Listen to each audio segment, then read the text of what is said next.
ఆర్సీపురంలోని రమ్య ప్రవీణ్ ఆత్మహత్య కేసులో అటు పోలీసుల దర్యాప్తు కొనసాగుతుంది.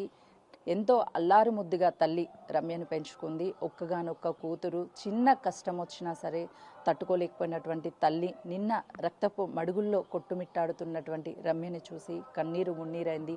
స్పృహ కోల్పోయి అక్కడికక్కడే కింద పడిపోయింది. ప్రస్తుతం నేను రమ్య ఇంట్లోనే ఉన్నాను. ఈ ఇంట్లోనే రోజు రమ్య ఎంతో సందడి చేస్తూ కాలేజీకి వెళ్తూ అమ్మతో ఎప్పుడూ సరదాగా ఉండేటువంటి రమ్య ఒక్కసారిగా రక్తపు మడుగుల్లో చూసి కుటుంబ సభ్యులు, తన అక్క, అమ్మ అందరూ కూడా కన్నీరు మున్నీరయ్యారు. అసలు ఏం జరిగిందో తెలియనటువంటి పరిస్థితిలో ఉన్నారు. ప్రస్తుతం మనతో పాటు రమ్య అమ్మ ఉంది.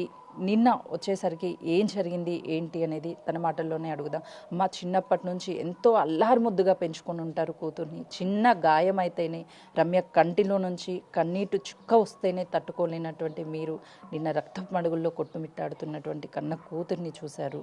అసలు ఏం జరిగింది?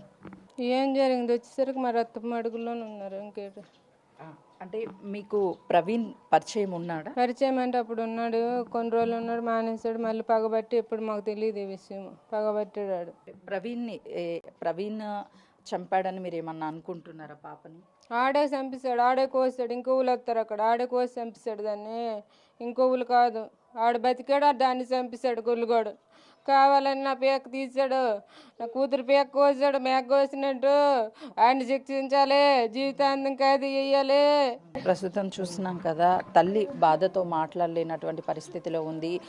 రమ్య అక్కడికక్కడే మృతి చెందింది. కానీ ప్రవీణ్ గొంతు మీద గాయాలున్నాయి. ప్రవీణ్ కావాలని చేతిలో కత్తి తీసుకొచ్చుకున్నాడు, కత్తి తీసుకొచ్చి చంపేశాడు అని చెప్పేసి ఆ తల్లి, రమ్య తల్లి ఆరోపిస్తుంది. ప్రస్తుతం మనం విజువల్స్లో చూడొచ్చు, ఆమె కన్నీరు మున్నీరు అవుతుంది, తట్టుకోలేకపోతుంది బాధని. ఎందుకంటే కళ్ళ ముందే కూతుర్ని పెంచుకున్నాం మేము, ఈ ఇంట్లోనే పుట్టి పెరిగింది అని చెప్పేసి చెప్తున్నారు. ప్రస్తుతం రమ్యకి సంబంధించినటువంటి